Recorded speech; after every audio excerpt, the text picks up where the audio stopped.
Hey everybody, Matthew here from miniwargaming.com, and it's time for another Sit and Talk. This is the show where you ask me anything and I answer it sometimes and go through a bunch of questions that everybody submits. Now, as I said last show, I'm going to be trying a new format, not today, but in the next Sit and Talk, which will be in 2 weeks from now, because next week I am fully booked the entire week for doing battle reports, so it's just no time in there to do a Sit and Talk. So it's going to be 2 weeks from now for the next Sit and Talk. And what's going to happen for this new format is I'm going to choose a topic, and all the questions have to be about that topic. Any questions that aren't about that topic, I won't answer. And we'll try this out for a few episodes and see how people like it. And I asked for topic suggestions last week, and for you to thumb up questions that you liked. The problem is that a few problems. One, that the top thumbed up question, which was Age of Sigmar and the future of Warhammer Fantasy, I don't want to talk about that in a couple weeks because there's a lot of rumors that there's going to be a lot more stuff coming out for it.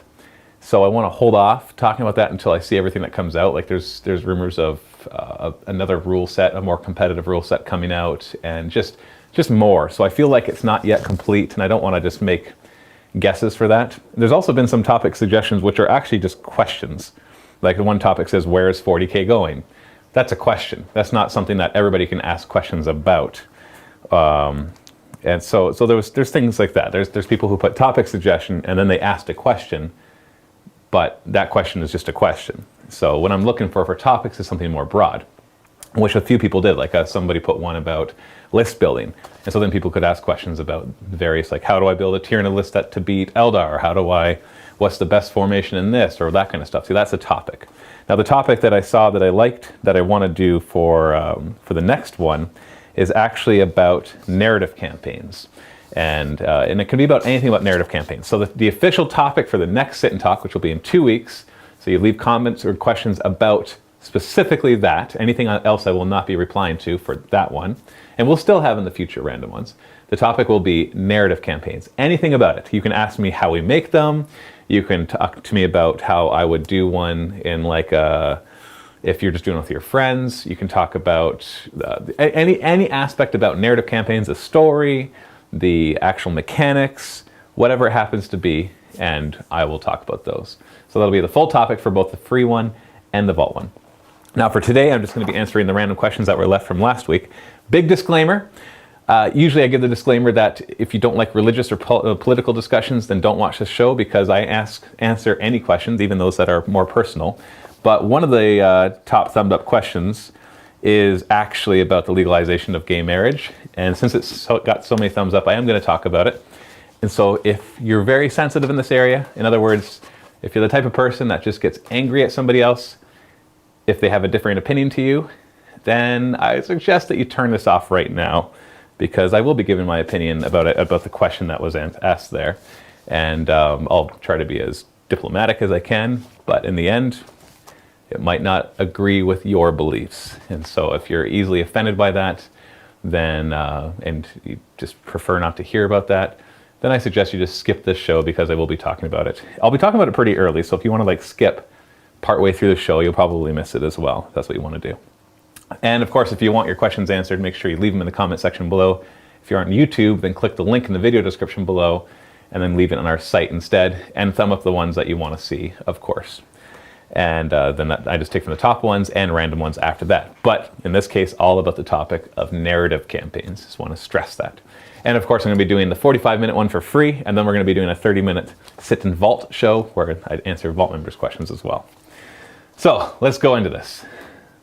Swordpuss, if the new studio will be a ruin, will you get a 4+ cover save for standing in a doorway, or do you have to be completely inside? Well, the rules for ruins are quite clear, that you just have to be partially in the ruin to get a 4+ cover save. And so obviously, if I'm just partway standing in the door, then it's a 4+ cover save. If I'm outside of the door completely, then I don't get a save at all. If I stick a toe in, I also get a 4+ cover save. Even if I was a monstrous creature, even a gargantuan, some sort of humongous monster, as long as I stick a toe through that doorway, you're missing me half the time. All right, so here's the big question from Bad. Hey Matt, due to the US finally moving into the modern world and legalizing gay marriage, or as it should be properly called, marriage, I was wondering what your thoughts were on people using their religion to attempt to deny people rights, such as the right to marry whom they love. So that's a very loaded question. So I'm going to give everybody a second chance. If you don't want to hear my answer, skip the next 5-10 minutes or turn off the show. So I can tell by the way that you phrased the question that you're obviously pro-gay marriage, because you talk about going into the modern world, or you talk about not calling it gay marriage, but actually just marriage. And then you also talk about people using their beliefs or their religion to attempt to deny people rights. So there's a lot of different issues to kind of answer your question there, because it's kind of like going up to somebody saying, do your friends know you're dumb? And if they say yes, oh, hold on, dumb. No, okay, no. So your question is implying certain truths to be, that's the way things are. And of course, if you have that belief, that is totally fine. So what are my thoughts on people using their religion to attempt to deny people rights is really your question. I think that anybody should be able to take their belief system and apply it to politics. That is what I think. I know that we have this whole separation of the state and of religion, and I do agree in that. I agree in the concept that a church in itself should not run the country if the country has more than one set of beliefs. Like, if everybody in a country belonged to the same church, then there obviously would be no problem if the church had a part in that government. But the truth of the matter is, and that's happened in the past, and the truth of the matter is, though, every country, mostly every country, has a diverse set of religions, or not religions, like people that don't belong to any religion. And so we need a separation from the state and from church. But that doesn't mean we need a separation from church beliefs or religious beliefs. Asking somebody to put aside their religious beliefs when they go into talking about politics is like asking somebody to put aside their scientific beliefs before they go into politics. Like, you believe what you believe. You have certain morals and ethics. Everybody has a set of morals and ethics. So you might not agree with somebody else's set of morals and ethics, but everybody has one set. So in your case, I'm assuming, and I'm just going to make the assumption, that you are pro-gay marriage being legalized. So you probably have the belief, by the wording of your question, that there is no difference between gay marriage and traditional marriage, I'll call it, just for lack of a better word. And so you see those as being the same thing, that any two people who love each other should be able to marry. So that is your belief. Now, if I were to say to you, now take that belief and don't apply it to politics, how could you? How could you possibly not apply your beliefs to politics?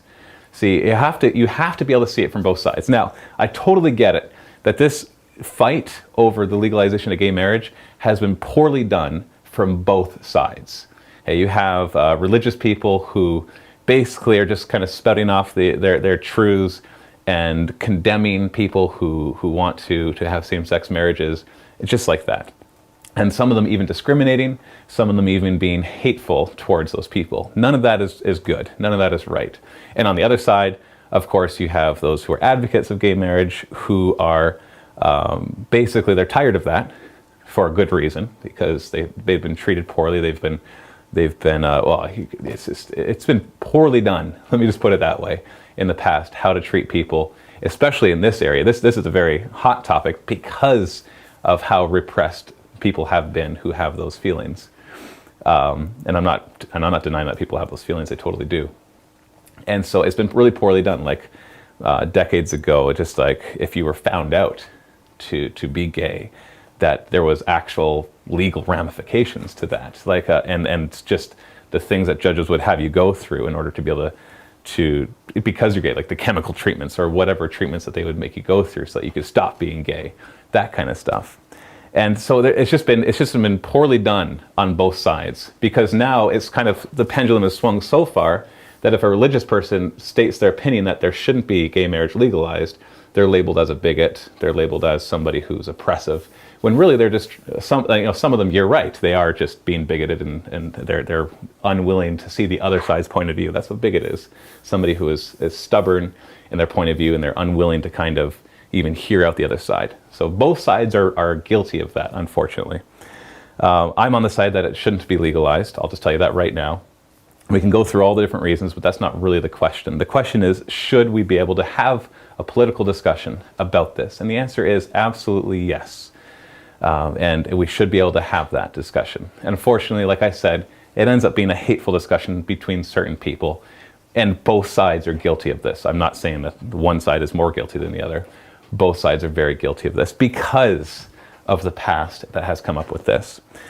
So should people use their religion to deny people rights? Well, see, that right there is making the assumption that it is a right to be able to marry whoever you want. Because, like, if we take it to the extreme, and I'm taking this to the extreme, so hopefully this doesn't sound offensive. What if a brother and a sister wanted to get married because they were in love? Should that be legalized because they should have the right to marry whom they love? Or anything else? Like, we could take it really to the extreme and totally redefine what marriage is. And if we go to the extreme, then the answer is obviously, well, no, you don't want to legalize that because there's health problems, there's these problems, there's obvious problems with that. Well, a lot of people who have these religious views about not legalizing gay marriage actually truly believe that by legalizing it, that it will actually do harm to society. And I realize that those who advocate for the legalization of gay marriage don't believe that. But that's just it. Like, this side says, no, it won't, and this side says, yes, it will. They both should be able to express their views. They both should be able to influence members of parliament, or however it works in whatever country you happen to be, to vote for or against these laws. They should be able to do that. That's what the government should be, a representation of what the people want, regardless of whether you agree with those beliefs. So, to answer your question, should people be able to use their religion to attempt to deny people rights? I don't like that question. Should people be able to use their religious beliefs in a political setting? The answer is an absolute yes. Should they use them to oppress others? The answer is no. Like, for example, I know that, the church that I belong to, the Mormon church, had encouraged legislation to stop legalization of gay marriage, but at the same time, they also encouraged legislation to make sure that there wasn't any discrimination against gay couples in housing and things like that. And so I know somebody's probably going to spout something about my church and some horrible thing about it in the past, or something that they're still doing right now. And that's what I mean. Those kind of things that come up, they just become hateful discussions. So, and it really boils down to, if we kind of remove the topic of debate here, which is gay marriage, and we stick anything in there, there's plenty of things that I disagree with because of my religious beliefs that I wish weren't legal, or that I hope that don't become legal. Like, I don't drink and don't smoke. I wish that smoking tobacco was illegal because it is harmful, but it's legal, and I just accept that, and we move on, and we have to just deal with it. Thankfully, they have also put laws in place to protect people who don't smoke. Once again, I'm not like hating on smokers, though. I don't, just because somebody smokes doesn't mean I hate them. It's just something else. Or we could go into many other practices. In most religions, it's not right to have relations with somebody else, sexual relations with somebody else, unless you're actually married to them. Well, obviously the world disagrees with that. We've even got common laws in place that allow two people who've lived together long enough to have basically access to the same rights as married people.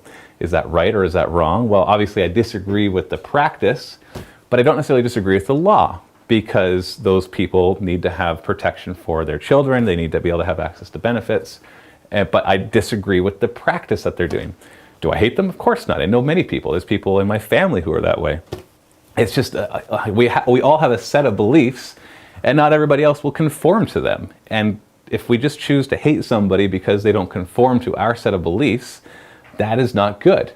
But we should be able to speak up and say what should and should not be laws of the land based on what we believe to be morally right. And some people might call it outdated. They might say it's not part of the modern world, whatever. And that is, you can have your opinions, but just realize that we shouldn't prevent somebody from being able to express those opinions and rights, even in a political setting. It is impossible to separate those two things. I hope I answered that well enough. I know no matter how I answer it, somebody out there is going to be really angry right now, and it's just impossible to avoid. And so it's just that, especially in this situation, this topic is very, very, very sensitive, and I totally get why it's sensitive, which is why I've usually avoided talking about it at all in sit and talks, because the times I have, it's created a lot of the most hateful comments on my sit and talks that I ever really have are usually related to that kind of stuff. So I hope that I addressed it well enough. I hope that you realize what I'm truly intending to try to say.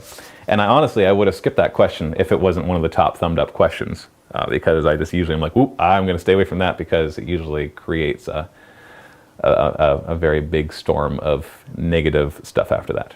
So let's move on. and go to some other questions that hopefully are more wargaming related or even business related or something else. Wormhole. Hey Matt, love your work. Thank you. Question, will Mini Wargaming do a 6-month to a year look back on the new codexes? Something that will give us a better look at what is actually effective from the new book, not just what looks, sounds cool. Thanks. Okay, so you're saying like 6 months after a codex comes out, we do another set of reviews. We don't have any plans to do that. It's not a bad idea. It's just it's already hard enough to keep up with the ones that are coming out to also try to then review them 6 months later. The reason we really try hard to keep up with the ones that are coming out is because it's a hot topic, and so it'll get more views and therefore more vault signups and that kind of stuff. The 6-month to a year look back on new codexes, that would be a little not as popular, I wouldn't believe, just because they aren't new. They're not the new shiny thing.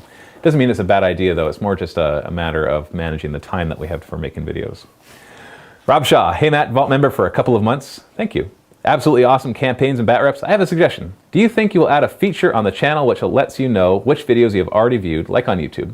It's easy to keep track of campaigns, but all the bat reps, banter reps that are backdated for a new Vault member like myself and other people watching back content, it would be really helpful. That is on my list for the future web developer who we haven't hired yet because I'm still working on finding somebody for that. To actually implement. So we have a lot of website features we want to do. It's going to take a while to get them all into place, but that is one of them for sure. What are your thoughts on this? Thanks, keep up the good work. Looking forward to an AdMech campaign. Rogue Xenos Tech searching Tech Priest? A Tech Priest? Well, I can tell you right now that the plans for the next campaign do involve AdMech. So that's all I'll say for now. Okay. Shepo. Now, he made this a topic suggestion, but it's more a question than a suggestion, so I want to talk about it. Where is 40K going? Will we see 40K end time soon? I honestly, now that Games Workshop has done Age of Sigmar, I really can't predict what they're going to do, because that was so different from how they normally operate. Not only did they scrap an entire rule set and start from scratch, which is unprecedented for the past 30 years for them, instead of just like doing some radical changes and making a new edition. And they've also made it so a lot of the old miniatures, like a lot of the armies that you've already collected, are pretty much useless, or at least not the right way, so you need to buy all sorts of new stuff, which of course is their intent. But they don't usually go as far as to make like that much of your collection not as useful. And giving away free rules and all the war scrolls, and we're talking about the same company who just not a month ago sold a formation for the Space Marines that the rules were only available if you bought this several $100 formation of models that you probably already owned most of, and you could only get the rules legally if you bought that whole formation. They didn't even sell the rules separately. We're talking about them not even selling those rules separately outside of that, and then immediately afterwards they give away rules for free for a new rule set. Now Fantasy was obviously is in much dire straits than 40K, and so I think they needed to do something kind of extreme like that, and kind of create something new, something that has more of them in it, and it's not just generic orcs and elves and humans, that kind of stuff, but that's more their own IP. It'll help them protect it more and help them. There's just a lot of reasons for them to do what they did, but still surprising. So talking about the future of 40K, will they do something similar? I don't think they will, because 40K seems to still be doing all right. And with the number of releases that they've been doing, like sure, you could say, well, they're just getting everything up to date, so then they can do an end times for it, but I don't think so. I just don't feel that way, because Fantasy, it's been doing end times for like a year, pretty much. And so we would know well in advance. If all of a sudden we started seeing no more codex updates, but we just saw end times for 40K, then we know pretty much something similar is happening. Do they need to do it? The 40K rule, I like the 40K rule set. I think there's a lot of cleanup they can do the 40K rules. Like if they were to get me in there to write 7.5, then I would basically take the 7th edition rules and clean it up. If it was to do like a more radical 8th edition, then I would probably make some more major changes, such as how monstrous creatures and walkers and vehicles work, probably merging the two into a similar category, getting rid of armor values and all of that, and making everything just off the toughness system. But it's hard to say. Now that they've done this move, it's hard to say what they'll do. What do I think they need to do for 40K? What would be nice if they did? See, I don't know, because right now they're really expanding on the Horus Heresy IP. They've been working a lot on that. They've been releasing a lot of stuff, and that's been successful for them. at least as far as I can tell. And so it seems that can kind of be their focus while updating 40K stuff. So I don't know. I think if they continue doing what they're doing, they'll be fine.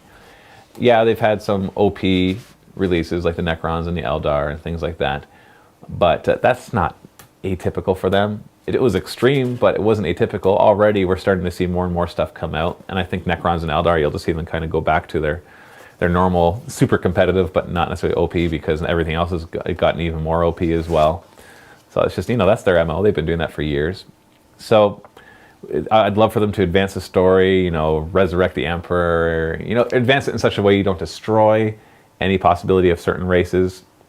Interestingly enough, it seems that they've gotten rid of Slaanesh in Age of Sigmar, that it's actually that god no longer exists, which I was very surprised of. I can't say I'm disappointed, although I'm surprised that they didn't just rebrand it if they're trying to get rid of the sexualization part of it because they're trying to cater to a younger market. I'm not sure what their thoughts were there, but they could have just rebranded it to something that focused more on other things that to do with Slaanesh.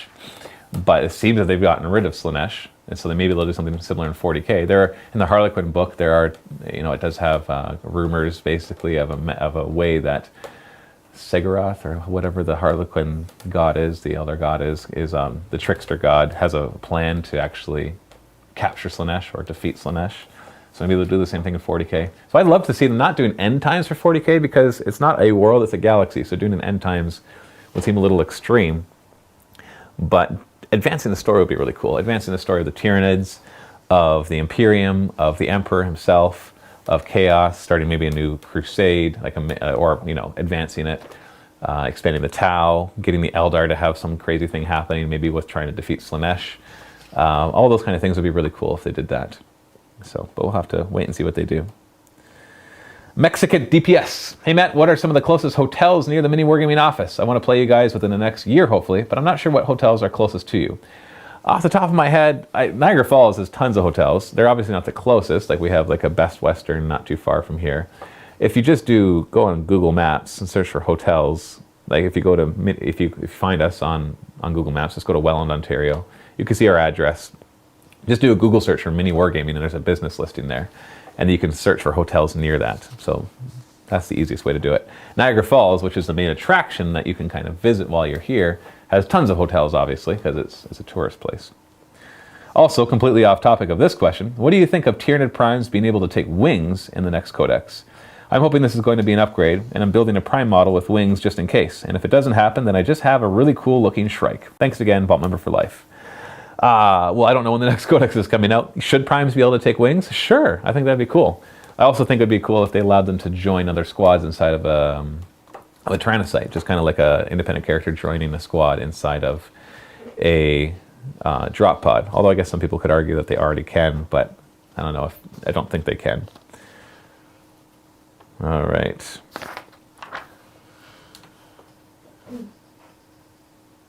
All right, so these are just topic suggestions. Benzie 1920. Okay, here's a question. At the moment, we are seeing Chaos players playing with the Chaos Space Marine and Demon codexes from 6th edition. Do you think Games Workshop will provide other Chaos codexes besides the Demonkin, or can we kiss the named characters goodbye? I wouldn't believe that they would get rid of the named characters. The Demonkin seem to be kind of something on their own, not a replacement. Because the Khorne Demonkin it doesn't cover everything even that's Khorne, let alone all the other gods, obviously. And there's no Chaos Space Marines inside of the Khorne Demonkin. So, right? Oh wait, no, that's dumb. Of course there are. But it's not complete. So I wouldn't say that they're taking over it. I'd say that they're just kind of a way to... Because it's interesting, because the Chaos Space Marines and the Chaos Demons codexes, they really each have like 4 or 5 armies in them. I posted on Facebook the other day saying that we're looking to buy another 1,000 Suns army. We have some 1,000 Suns, but I want to expand on it.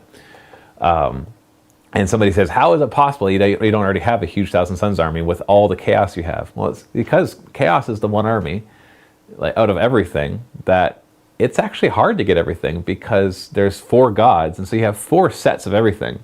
You get 4 sets of troops, you get 4 sets of Space Marines, and on top of the vanilla Chaos Space Marines who can take all the different marks, you just get 4 sets of so many things: the Demon Princes, and then of course you have like the regular things that can take the different marks, that can become different demons. So then you have to paint them the different color schemes, because unlike the other armies, the Chaos stuff, at least the Demon stuff, is pretty set in the color scheme it should be. Now, I'm not saying that you can't paint your Khorne guys blue if you wanted to. It just would look odd. Whereas the rest of pretty much everything else, unless you're collecting like Ultramarines or Blood Angels, if you do a successor chapter, then you can basically paint them however you want. So there's basically an excuse for most armies to paint them however you want. But with the Demons, it's very specific. And so when you're doing Thousand Suns, those are the elite version of the Chaos Space Marines with the Mark of Tzeentch, then they're painted a certain way. And so you really have 4 different armies inside of each of those codexes. So that's 8 armies if you go between the two. And so you're really collecting a lot. So I think the Demonkin is kind of their way of being able to focus on each of those and really flesh them out a lot more, or give them some different rules to make them more interesting. Mentality was replying to Wazdaka. I'm trying to see if I can find Wazdaka's. It's all random now. I read Wazdaka's comment. It wasn't the kindest comment, but basically he says that my sit and talks are getting less and less views every week because I have a rigid attitude and I judge others, and yeah, basically some unkind things about religion and all that kind of stuff. And then Mentality replies to him, and you know what, you're allowed to put your viewpoints there. Unfortunately, Wazdaka, you put them in a not very kind way, which is I've found that the majority of the time, people who post on the sit and talks, even when they disagree with what I have to say, they at least do it in a respectful and kind manner. But your comments weren't very kind, so that's unfortunate. I like to have better discussions on here than that. Mentality replies saying, "Sorry, bro, but I have to disagree. I think," and of course I'm reading the full comment of the one that supports me, which, hey, it's my show, I can do it. "I think Matt having a belief system and being open about it and willing to listen and comprehend other beliefs and values is great. I happen to have leaned towards atheism and am not offended at all about the way Matt approaches the subject. Every business has rules and govern them, so some of Mini Wargamings happen to coincide, no big deal. We will soon see Dark Eldar, maybe even some form of modded Penitent engine. Haha, the biggest thing that bums me is no content on the Sabbath day." Yeah, we weren't even posting content on Saturday for a while, though. It was more just the 5 days. It was just, that was more we won't post anything on Sundays for that religious reasons, but really also it's because we don't need to. Just there's so much stuff going out through the week. But I also don't realistically expect them to work 7 days a week. There are 1.5 million reasons for less Vault members, so to assume, and by the way, we have more Vault members. We're growing every single month. And I don't, for as far as I can tell, the sit and talk views are not going down.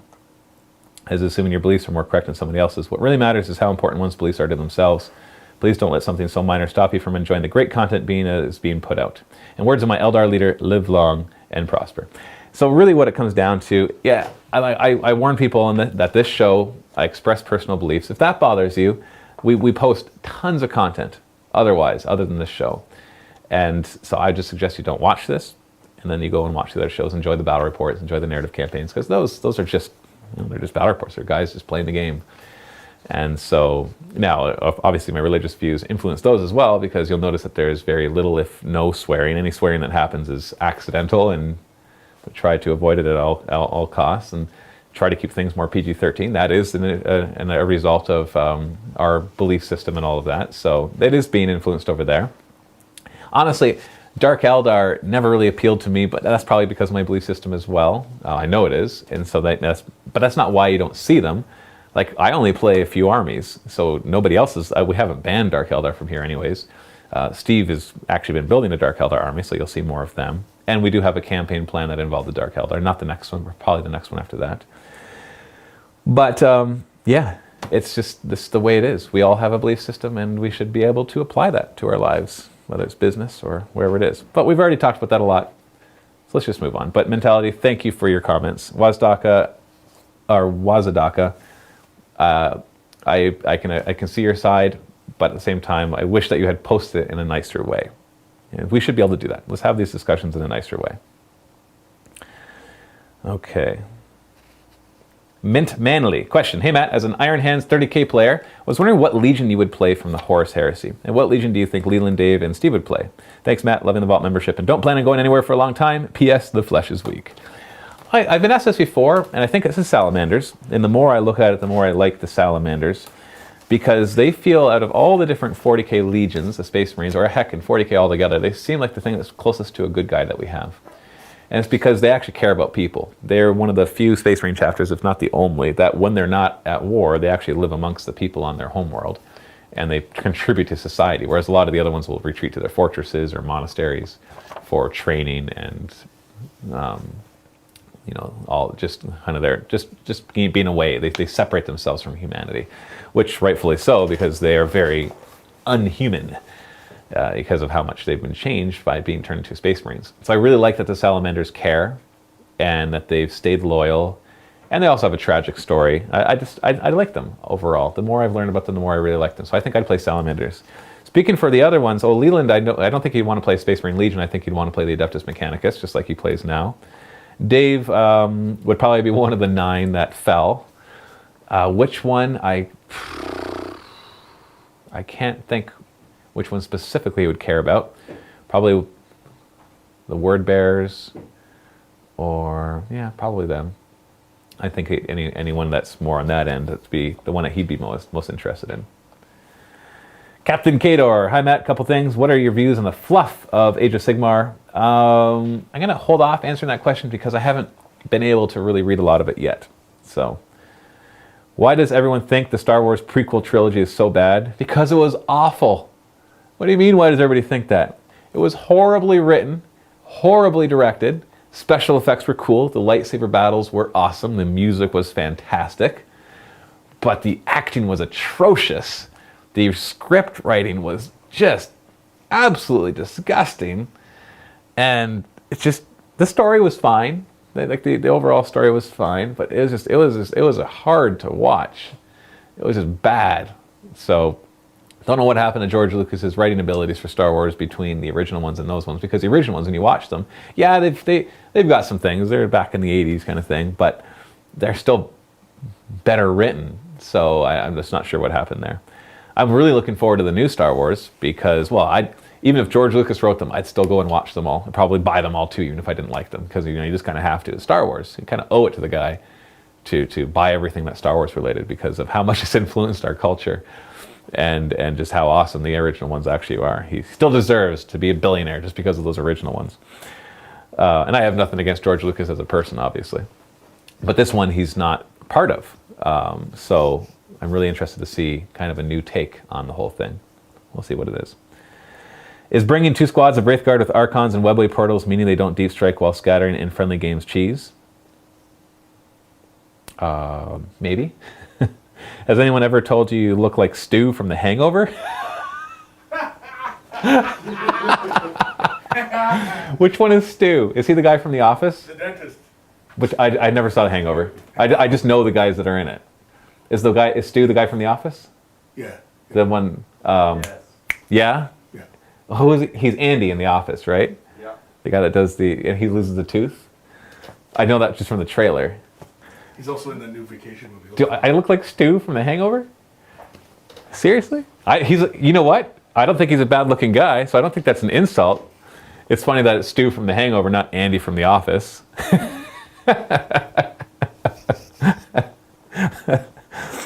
Those movies probably aren't your thing, but search it up. Well, I haven't seen it, but I saw the trailer for it and I'm familiar with what they are. It's scary how much you look alike. That's awesome. Thank you.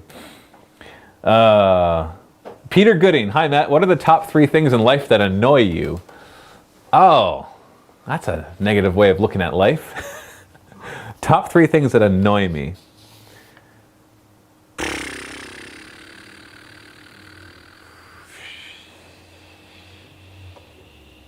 I'm drawing a blank. Top 3 things. It's not just things that annoy me. You're asking for the top things that annoy me. Because I don't know. I'm just drawing a blank. Sorry that I'm just not like a really, really witty person that's able just to come up with funny answers to that kind of stuff. I know I don't like mosquitoes. I hate mosquitoes. Yeah, I don't use the word hate often, but I hate mosquitoes. Okay, I hate them. They're awful. They're just awful. They ruin the outdoors. I love the outdoors, But mosquitoes ruin the outdoors. It's like, oh, let's go. My parents have a couple acres in the country. And so it's like, oh, let's go and hang out there. It's such a nice day. It's like, no, there'll be mosquitoes everywhere. And then yeah, I can spray myself with insect repellent, but then I smell like insect repellent. And it's like greasy or sticky or whatever. So mosquitoes are definitely on the top 3 things that annoy me. When companies want me to still use a fax machine because they say it's more secure than scanning and emailing. I always laugh at that. Fax machines annoy me. They should be banned. We shouldn't be allowed to use them anymore. Every company should be legally forced to accept scans and emails. Now, I guess we shouldn't ban fax machines because there's going to be some people who still use them all the time, and so I don't want them to have to stop using them. I just want them to stop forcing their belief system on me that faxes are more secure. Or companies, when I call them and I want to like update my credit card, and they're like, okay, well, I'll send you a form that you need to print off and then fax to us, and then we'll update your credit card information. It's like, why can't I just tell you it over the phone? Well, that's not as secure. I'm like, what? How is that as secure? So you want me to print it off, you want me to write it down on a piece of paper, which then I'll fax to you, which will just kind of pop out of a machine in your office that anybody can go by and pick up, and then I'll have a copy of it that I've got to make sure I go and shred, which people can put the shredded stuff back together, and that's more secure? I'm like, that's less secure. Just let me scan it and email it to you, or heck, let me just give it to you over the phone. I'll tell you this right now. The chances of somebody tapping my line are less likely than somebody to try to pick up the piece of paper. So I guess that annoys me. Thankfully, most companies don't do that anymore. Okay, so yeah, I guess I did have some answers. Rory Riptide 99, Matt, you still haven't made another bat rap. Get on it. Bat rap. I don't have any plans of making another bat rap. Just so people know, bat rap is not a bat rep. It's not a battle report. It's actually like a rap. We did it years ago. If you really want to know, look it up. Mini Wargaming bat rap. And please be forgiving because it's awful. Okay. Dark Knight 27, have you thought about trying to live stream for a battle report? Something with a live chat room so you can directly interact with people watching. Maybe do it as a special or something. It would have to be as a special because honestly, live battle reports really aren't that interesting, except for the interaction aspect of it. We film a battle report in like a 3 or 4 hour period, and it becomes a 45-minute to 1 hour battle report. A lot of stuff is cut out. And while we could make a live stream battle report interesting by involving more staff so they can interact more with the audience while the game is going on, like if you think about it, when you're watching other live events, sports are a great example. Think about how much filler there is with sports. Like every time the whistle blows, they throw in a commercial or they throw in some sort of fact. They start talking about the players. They have to fill in all that dead space because there is a lot of dead space when you have something filmed that is not edited. Even something as exciting as a sport such as hockey or basketball or whatever, something that's fast-paced. Like obviously American football, that's going to need that a lot more. I'm not saying that American football is not exciting. I do like that sport. But there's a lot of times where you're just kind of waiting for the next thing to happen, or baseball, things like that. So a battle report is very similar. Things aren't just happening fast-paced all the time. So for that reason, we'd have to commit a lot more resources to live streaming it, or just have it be more boring. Camera angles would be an issue. You'd be basically stuck on 1, maybe 2 camera angles. And the big benefit of us hand-holding our camera is that we can get nice and close, and we can get all sorts of angles. And so that makes the battle report more interesting. So I don't think you're going to see it very often, if at all. Maybe an occasional special, because it's special. If it's something that's unique that we don't do very often, then it can get more viewership because they'll watch it once. And if it was something regular, I don't think people would want to watch it all the time. But it's not a bad idea. It's just a more expensive idea than you might think, because we'd have to make it interesting for 3 hours rather than interesting just for 45 minutes kind of thing.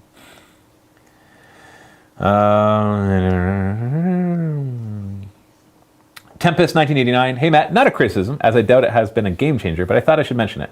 I think you need to reread the rules for disembarking. Whilst you do place the model so it is in base contact with the access point and then make a normal move, the model must remain wholly within 6 inches of the access point. I agree. We never said that he doesn't. I didn't say that you put him in base contact and then move 6 inches. I was saying you put it in base contact and then you move. You still remain within 6 inches. Where it comes into play is difficult terrain. Because let's say I put it in base contact and I roll a 5 for my difficult terrain. Then I move my 5 inches. I'm still within 6 inches of the access point, and I've moved essentially 6 inches from the vehicle. And so what we do is we roll our difficult terrain, and if it's anything less than a 6, we add 1 to it. And then rather than placing the model and moving it, we'll only do that if we know that there's stuff in the way that we have to make sure we stay an inch away from. Otherwise, we just measure from the access point 6 inches, or let's say we roll a 4, then we'd measure 5 inches, because it's essentially, unless it's a bigger base model like coming out of a Land Raider or something, then we'd have to measure based on the actual base, like basically whatever movement you got plus the base size. But yes, you totally stay within 6 inches of the access point, even if your movement would allow you to move further, such as the AdMech units that have like the Dune Strider special rule that allow them to move 9 inches.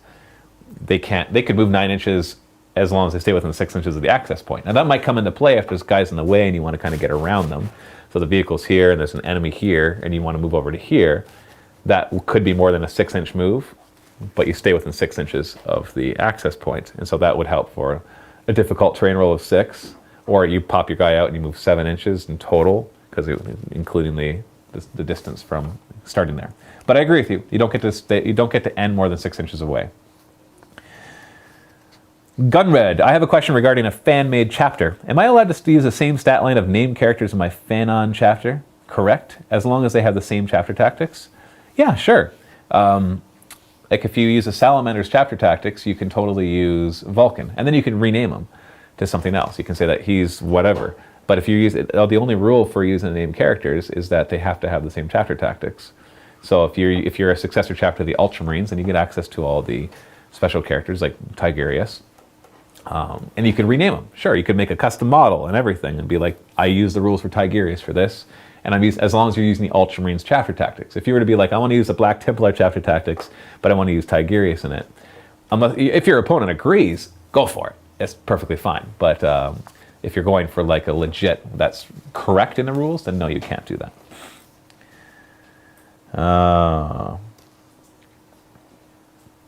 Dark Knight 27. Has Mini Wargaming ever put out any kind of open call for female challengers? Not that it's solely your responsibility, but with the reach you have, it couldn't hurt.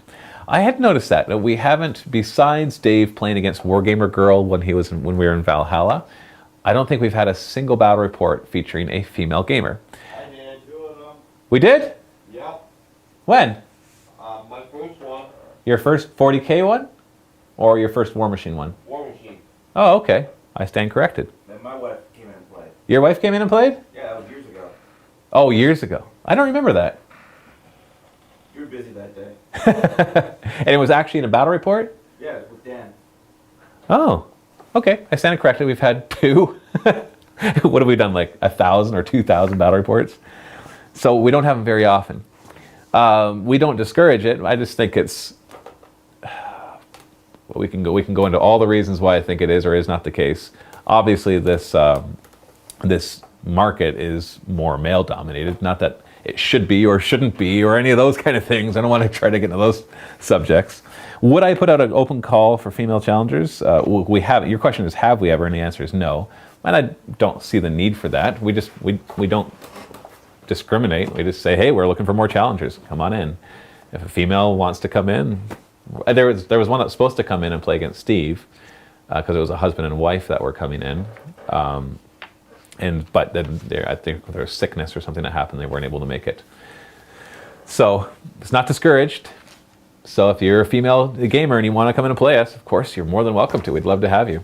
So, but that's the closest we're going to get to an open call for that, because we just do an open call for challengers. We don't make it about anything, whether it's race or financial position or sex or whatever. It's just anybody who likes to play. You just have to know the rules, and you have to have a painted army, or at least be able to borrow one of our painted armies and know the rules for it. Then you are welcome to come in. We got time for one more. Let's see. That's a topic suggestion. That's about Age of Sigmar, which I'm going to hold off on.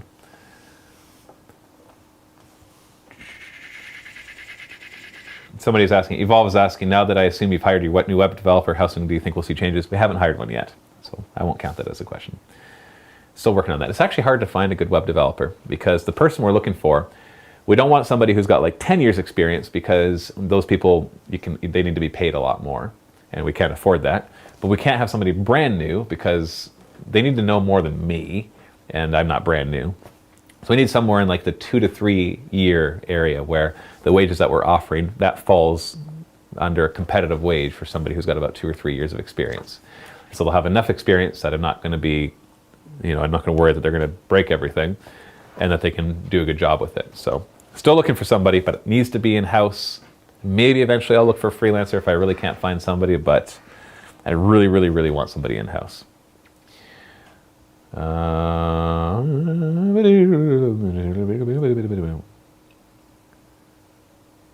Okay. There's a suggestion. That's asking this. All right, here's one. Electric Andrew. Greetings, Matt. What are your top 3 aspects of being a father? See, that's a nice positive end. So I'll rephrase your question to what are my top 3 favorite things about being a father? Well, I'll tell you right now that being a father has been one of the hardest things. No, it is the hardest thing I have ever done in my life. Bar none. Like, harder than anything else I've done. It's also been the most rewarding and has brought the most happiness to my life, which makes sense. We have it generally backwards. The media tries to teach us that the way to be happy is to not have to do things. Is freedom is not having to work. It's not having to be tied down to any commitment. It's traveling wherever you want, whenever you want, spending money however you want, whenever you want. But that's not true. That won't bring you happiness. It might bring you temporary pleasure or happiness, but not long-lasting stuff. Family, on the other hand, that will. So my favorite parts about being a father is well, you say top 3, but I don't know if I can just say 3 or if I'll say 3 specifically. But just watching my kids grow up, seeing them just learn things, learn to talk, learn to interact, just seeing them become people. Well, they start off as just these little babies that are just whatever. And I'm not a big baby fan. I like it more when they get like 6 months to a year, when they start to become interesting. And then when they get older, because I have a 5-year-old and a 3-year-old and a 7-month-old. I think 7 months. Yeah, something 7 or 8 months. I think she's 7 months old. And so it's just fun. They're tough. There's a lot of challenges with it, but they're super cute. You just look at them, you just love them. I love to see them grow. I love doing stuff with them. So yeah, it's very rewarding. Honestly, I find my job rewarding. I find this work rewarding, but it would be a lot less rewarding if there wasn't a family kind of that I'm providing for. It gives me more purpose, it gives me more motivation to push myself. I'm sure even if I wasn't married and didn't have kids, I'd still be able to push myself at work, but it just wouldn't have the same level of satisfaction because there wouldn't be that underlying, really true reason why I'm trying to succeed in it. So that would be my top 3 reasons. Thank you very much for submitting your questions. I hope that you enjoyed the sit and talk, even with the very controversial subject at the beginning and partway through. I'm going to do a sit and vault right now for another half an hour, so go ahead and click the link below to go to that. Even if you're not a vault member, you're still welcome to click on it, get a free 7-day trial, watch it. If you don't want to keep the vault membership, just cancel it. It's as simple as that. I say that because the majority of people end up keeping their vault membership because they realize, hey, look at all this extra stuff, and it's really not that expensive, and it supports us and allows us to keep making these videos. If you are a vault member already, thank you very much for your support, and I'll see you in the next video.